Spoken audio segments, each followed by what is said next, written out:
आज फिर जंगल के सारे पक्षी इकट्ठे हुए थे। फिर किसी पक्षी के घर में चोरी हो गई थी। इस बार चोरी कबूतर के घर हुई थी। ओह सारा ही उठा गया, सारा का सारा उठा गया। जितना भोजन इकट्ठा करके रखा था सारा उठा गया वो जालिम। आज नहीं तो कल बारिश हो ही जाएगी। हम किधर जाएंगे? फिर से इतना सब कुछ कैसे इकट्ठा करेंगे? कितनी मेहनत लगी थी। वो चोर कौवे आज भी बड़ी सफाई से चोरी करके भागे थे, लेकिन अब तक किसी को पता ही ना था कि कौवे चोर हैं। जंगल के सभी पक्षियों में भगदड़ मची थी। अब तक कोई जान ना पाया था कि चोरी कौवे करते हैं।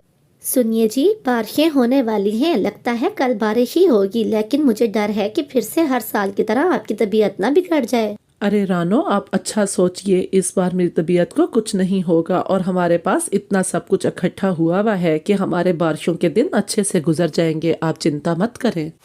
बस फिर क्या था, देखते ही देखते जंगल में तेज बारिश शुरू हो जाती है। बारिश तो तूफान का रंग ले लेती है। वही हुआ जिसका मुझे डर था। देखें आप कितना बीमार हो गए हैं, और अब क्या होगा? ये बारिश के दिन कैसे गुजरेंगे? रानो, आप चिंता मत करें। मैं ठीक हो जाऊंगा। और फिर चिंता की क्या बात है, हमारे पास तो बहुत भोजन है। इसी तरह से दिन ढल जाता है और रात हो जाती है। रात को कौवे चिड़िया के घर का ही रुख करते हैं और वो चिड़िया के घर से सब कुछ चुरा के बारिश में वापस लौट जाते हैं। बेखबर चिड़िया को तो खबर ही ना थी, और इस तरह से रात से सुबह हो जाती है। मानू जी, ये क्या हुआ? ये हमारे साथ क्या हुआ? वो चोर हमारा सब कुछ चुरा के ले गए, सब कुछ ले गए वो। उन जालिमों को हमारा ही घर मिला था इन बारिश के दिनों में। चिड़िया अपने दोस्तों के पास जाती है और उन्हें सारी बात बताती है। मैं जा रही हूँ दोस्तों, मैं जा रही हूँ भोजन लाने। मेरे पति बीमार हैं और मैं उन्हें इस तरह से भूखा प्यासा नहीं छोड़ूंगी। बारिश में भी मैं हार नहीं मानूंगी, मैं जाऊंगी। गारत हूँ जिन्होंने आपको इस मुश्किल में डाला। अब इस बारिश में आपको कहाँ से कुछ मिलेगा? कुछ भी हो, मैं अपने पति को ऐसे नहीं छोड़ सकती। मुझे जाना होगा, मैं कुछ ही देर में निकल रही हूँ। और फिर रानो इतनी तेज बारिश में भी अपनी टोकरी लेके निकल पड़ती है। आगे डाल पर मिठू बैठा होता है। मिठू से आवाज लगाता है, रानो सुनो तो। रानो चिड़िया उसके पास आ जाती है। रानो लौट जाओ, मैं तुम्हें कह रहा हूँ लौट जाओ। कुछ भी नहीं है, मैं उसी दिशा से होके आ रहा हूँ। वहाँ कुछ नहीं है इस बारिश में। मिठू भैया, मेरे पति बीमार हैं, मैं नहीं घर बैठ सकती। हाथ पे हाथ धर के बैठने से बेहतर है मैं ढूंढ के लाऊं। मैं मेहनत करूं, मैं कोशिश करूं।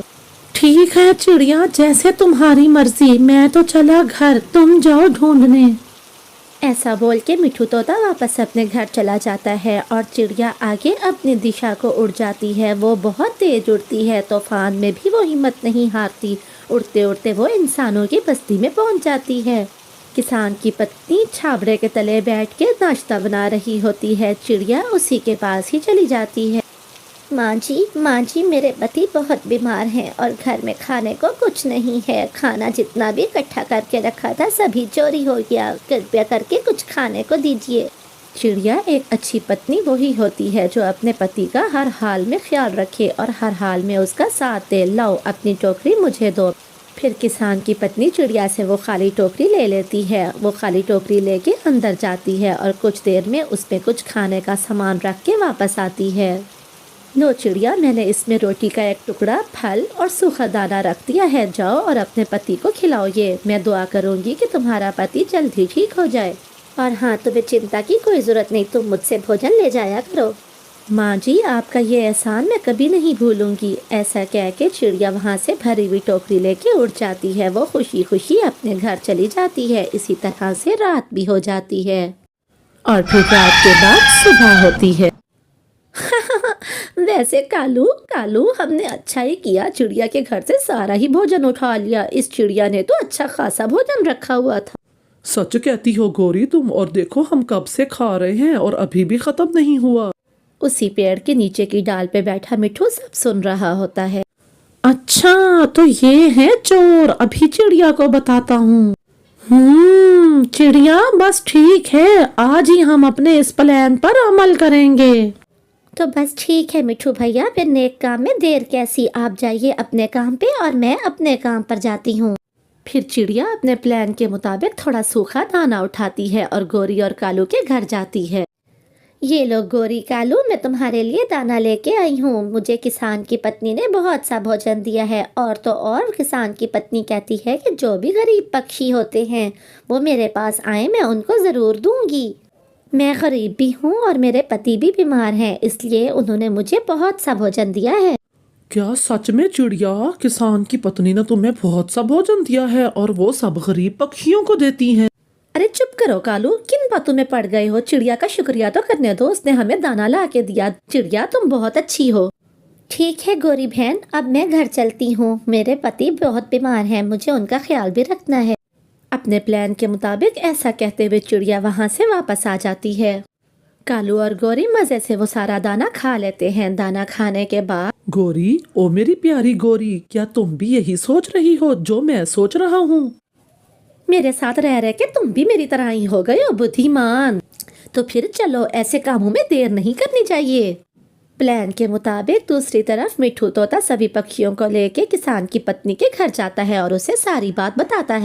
चोरी करना तो बहुत बुरी बात है और चिड़िया बेचारी के पति भी बीमार था, फिर भी उन्होंने चोरी की। बस तुम उन्हें किसी तरीके से मेरे घर ले आओ, फिर मैं देखूंगी कि मैं किस तरह से उनसे बदला लेती हूँ। माँ जी, आप फिक्र ना करें, बस वो आपके घर आते ही होंगे, वो बहुत लालची कौवे हैं। हाँ माँ जी, आज आप उनको अच्छा सबक सिखाना ताकि आइंदा वो कभी जंगल में चोरियां करने का सोचें भी ना। बस फिर क्या था, कुछ ही देर में कौवे वहाँ पर उड़ते उड़ते आ जाते हैं। वो तो अपनी टोकरी उठाए हुए थे, जैसे टोकरी भरवा के ही लेके जाएंगे। माँ जी, हम बहुत गरीब और अच्छे पक्षी हैं, हमें कृपया करके बहुत सा भोजन दे दें। हाँ माँ जी, और वो जो मेरी पड़ोसन है ना चिड़िया, रानो चिड़िया, वो तो बहुत अमीर है, उसके पति बहुत अच्छा काम करता है, आप उसको ना दिया करें कोई भी भोजन, बल्कि सारा भोजन हमें ही दिया करें। गरीब और अच्छे पक्षी कभी किसी के घरों में चोरियां नहीं किया करते। तुम्हें शर्म नहीं आती? तुम गरीब चिड़िया के घर में चोरी करते हो। अरे इतना तो सोच लिया होता कि उसका पति बीमार है और बारिशों के दिनों में वो बेचारी कहाँ जाएगी। फिर किसान की पत्नी झाड़ू उठा के खूब धुलाई करती है। कालू तो दूर जा गिरता है और गोरी अच्छी पिटाई खाती है।